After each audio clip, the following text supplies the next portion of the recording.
Sang Hyang Menang adalah nama seorang dewa senior dalam tradisi pewayangan Jawa. Ia dianggap sebagai leluhur Batara Guru, pemimpin Kahyangan Suralaya. Ia sendiri bertempat tinggal di Kahyangan Awang-Awang Kumitir. Kisah kehidupan Sang Hyang Menang yang diangkat dalam pentas pewayangan antara lain bersumber dari naskah Serat Paramayoga, yang disusun oleh Pujangga Ronggowarsito. Asal-usul Sang Hyang Menang menurut Serat Paramayoga, yang merupakan karya sastra berbahasa Jawa, yang isinya merupakan perpaduan unsur Islam, Hindu, dan Jawa asli. Tokoh Sang Hyang Menang misalnya, disebut sebagai leluhur dewa-dewa Mahabharata sekaligus keturunan dari Nabi Adam. Sang Hyang Menang merupakan putra Sang Hyang Nurasa, putra Sang Hyang Nurcahya, putra Nabi Sis, putra Nabi Adam. Ia memiliki seorang kakak bernama Sang Hyang Darmajaka dan seorang adik bernama Sang Hyang Pramanawisesa. Setelah dewasa, Sang Hyang Menang mewarisi tahta Kahyangan Pulau Dewa dari ayahnya. Kahyangan ini konon sekarang terletak di negara Maladewa, di sebelah barat India.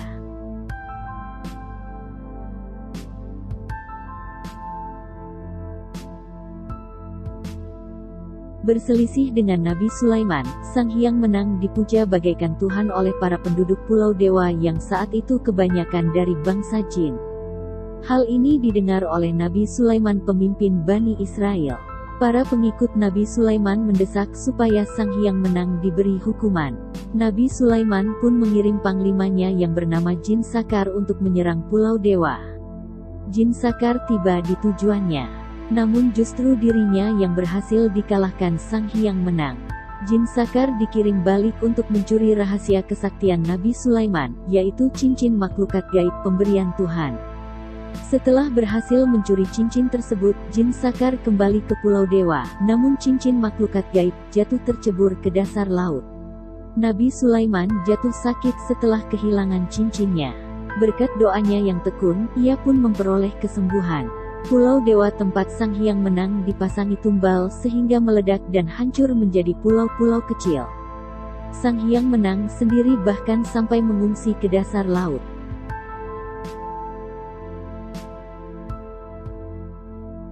Beberapa tahun kemudian setelah Nabi Sulaiman meninggal, Sang Hyang Menang pun muncul kembali dan membangun kahyangan baru di Gunung Tengguru. Setelah memimpin sekian tahun lamanya, Sang Hyang Menang mewariskan tahta kahyangan kepada putranya yang bernama Sang Hyang Tunggal. Setelah itu, ia sendiri juga manunggal, bersatu ke dalam diri putranya itu. Meskipun Sang Hyang Menang telah bersatu ke dalam diri Sang Hyang Tunggal, namun para dalang dalam pementasan wayang masih tetap memunculkan tokoh Sang Hyang Menang dalam lakon-lakon tertentu. Hal ini dimungkinkan karena setelah bersatu dengan ayahnya, Sang Hyang Tunggal tetap memakai nama ayahnya, yaitu Sang Hyang Menang sebagai salah satu nama julukannya.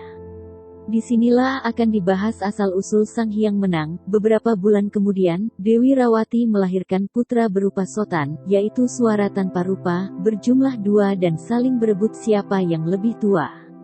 Sang Hyang Nurasa lalu mengheningkan cipta memasuki alam gaib dan membina semua rasa, sehingga kedua suara itu dapat dikumpulkan dan diberi wujud. Yang bersuara besar dijadikan anak pertama, diberi nama Sang Supi, bergelar Sang Hyang Darmajaka, atau Sang Hyang Wening, sedangkan yang bersuara kecil dijadikan anak kedua, diberi nama Sang Jaji, bergelar Sang Hyang Menang.